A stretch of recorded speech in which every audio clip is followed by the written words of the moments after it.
श्री स्वामी समर्थ. नमस्कार स्वामी भक्तांनो. स्वामींचे आपण अनेक मंत्र ऐकले असतील. त्या मंत्राच्या प्रभावाने तुमच्या जीवनात बदल हा घडणारच. फक्त तुम्ही त्यांचे नामस्मरण करणे थांबवू नका.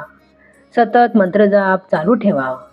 स्वामी महाराज एक दिवस तुमची इच्छा पूर्ण केल्याशिवाय राहणार नाहीत. तुम्ही याला सहमत असाल तर अशक्यही शक्य करतील स्वामी, असे कमेंट बॉक्समध्ये टाईप करा. स्वामी तुमच्या सर्व इच्छा पूर्ण केल्याशिवाय राहणार नाही. स्वामी महाराज यांच्या बखरीमध्ये त्यांचे अनेक सत्य प्रसंग आहेत. त्यांच्या जीवनातील छोटे छोटे प्रसंग मी तुम्हाला सांगत जाईन. त्यामुळे स्वामींच्या आयुष्यातील प्रत्येक गोष्टी तुम्हाला समजतील आणि आपल्या मनात स्वामींविषयी आणखी श्रद्धा निर्माण होईल. भक्तांनो, स्वामींचा मंत्र म्हणण्या अगोदर स्वामींच्या बखरीतील छोटासा प्रसंग ऐकूनच पुढे जाऊया. भीमराव म्हणून एक स्वामींचा सेवेकरी होता. त्याच्या डोक्यास मोठे आवाळू होते. त्याची मुद्रा चमत्कारिक दिसे. त्याने श्री स्वामी समर्थांची पुष्कळ दिवस मनोभावाने सेवा केली.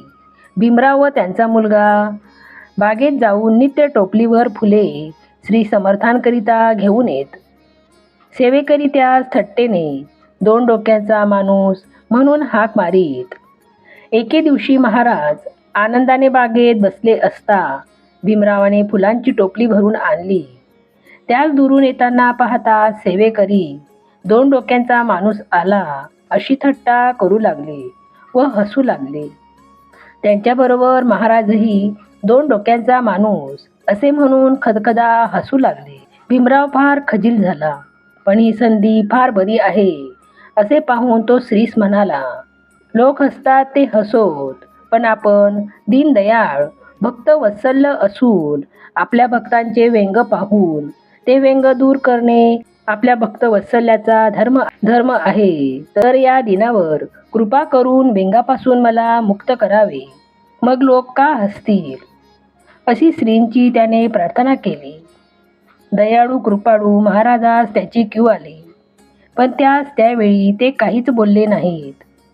रात्री भीमराव निद्रेत असताना स्वप्नात दर्शन देऊन त्याच्या डोकीचे आवाळूवरून त्यांनी हात फिरवला.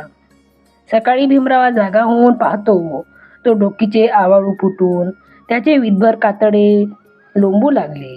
परमानंद भीमराव महाराजांच्या दर्शनास गेला.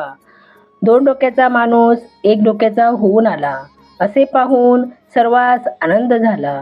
भीमरावाने स्वप्नात महाराजांनी दर्शन दिल्याबद्दलची हकीकत सर्वांस सांगितली. पुढे भीमरावास चिंता पडली की कातळे कशाने बरे होईल. त्याने श्रींना विनंती केली की कातळे कापून टाकू की कसे. महाराजांनी तीर्थ अंगारा लावण्यास आज्ञा दिली. त्याप्रमाणे केल्यावर काही दिवसांनी कातळे आपले आप सुकून गेले. हल्ली भीमराव चितापूर म्हणून मोगलाईत गाव आहे. तेथे श्रींची भक्ती करीत आपल्या मुलांजवळ आहेत.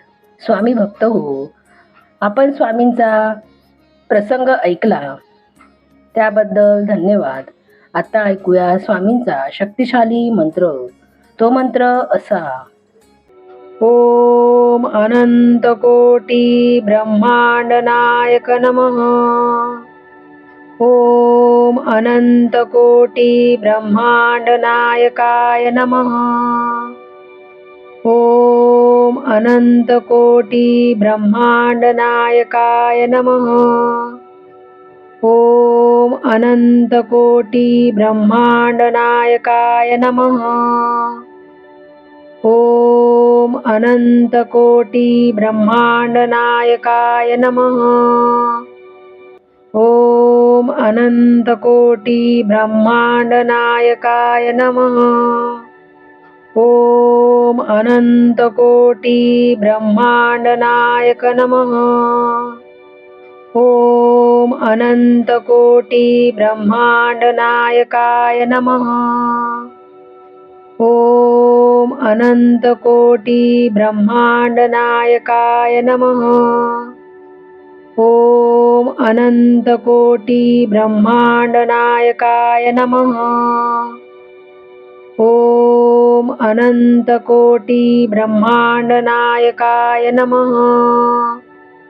ओम अनंतकोटी ब्रह्मांड नायकाय नमः।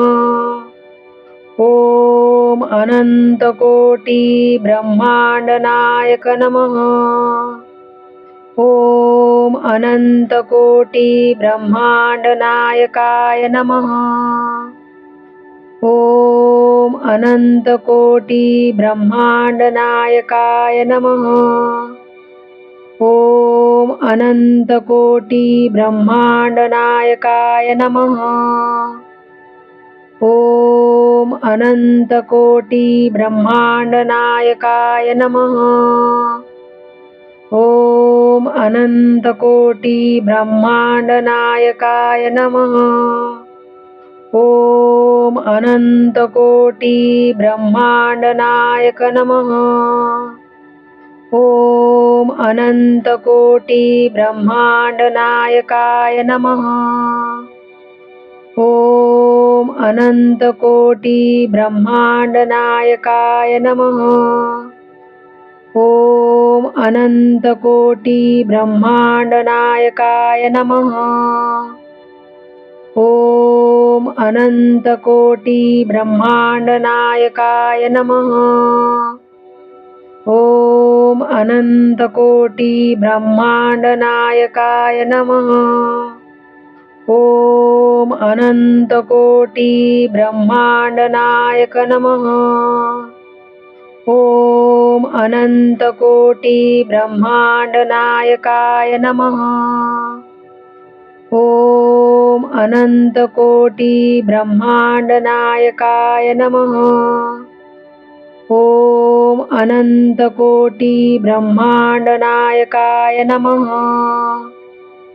ओम अनंतकोटी ब्रह्मांड नायकाय नमः।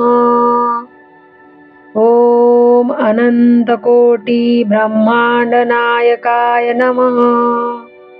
ओम अनंतकोटी ब्रह्मांड नायक नमः। ओम अनंतकोटी ब्रह्मांड नायकाय नमः। ओम अनंतकोटी ब्रह्मांड नायकाय नमः। ओम अनंतकोटी ब्रह्मांड नायकाय नमः। ओम अनंतकोटी ब्रह्मांड नायकाय नमः। ओम अनंतकोटी ब्रह्मांड नायकाय नमः। ओम अनंतकोटी ब्रह्मांड नायक नमः।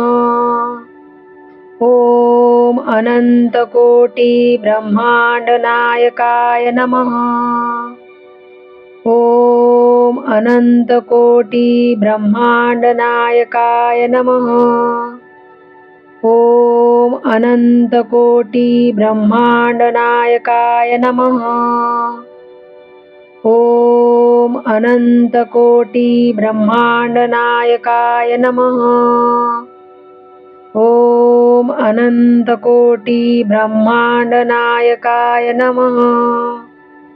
ओम अनंतकोटी ब्रह्मांड नायक नमः। ओम अनंतकोटी ब्रह्मांड नायकाय नमः। ओम अनंतकोटी ब्रह्मांड नायकाय नमः। ओम अनंतकोटी ब्रह्मांड नायकाय नमः। ओम अनंतकोटी ब्रह्मांड नायकाय नमः। ओम अनंतकोटी ब्रह्मांड नायकाय नमः।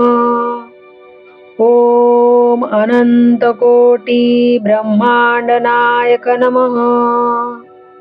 ओम अनंतकोटी ब्रह्मांड नायकाय नमः। ओम अनंतकोटी ब्रह्मांड नायकाय नमः। ओम अनंतकोटी ब्रह्मांड नायकाय नमः। ओम अनंतकोटी ब्रह्मांड नायकाय नमः। ओम अनंतकोटी ब्रह्मांड नायकाय नमः। ओम अनंतकोटी ब्रह्मांड नायक नमः। ओम अनंतकोटी ब्रह्मांड नायकाय नमः। ओम अनंतकोटी ब्रह्मांड नायकाय नमः। ओम अनंतकोटी ब्रह्मांड नायकाय नमः। ओम अनंतकोटी ब्रह्मांड नायकाय नमः। ओम अनंतकोटी ब्रह्मांड नायकाय नमः। ओम अनंतकोटी ब्रह्मांड नायक नमः। ओम अनंतकोटी ब्रह्मांड नायकाय नमः। ओम अनंतकोटी ब्रह्मांड नायकाय नमः। ओम अनंतकोटी ब्रह्मांड नायकाय नमः। ओम अनंतकोटी ब्रह्मांड नायकाय नमः। ओम अनंतकोटी ब्रह्मांड नायकाय नमः।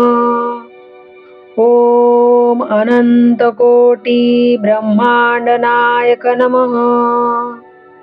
ओम अनंतकोटी ब्रह्मांड नायकाय नमः।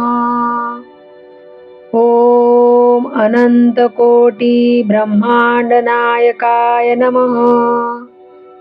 ओम अनंतकोटी ब्रह्मांड नायकाय नमः।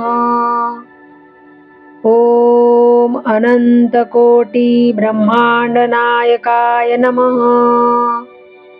ओम अनंतकोटी ब्रह्मांड नायकाय नमः।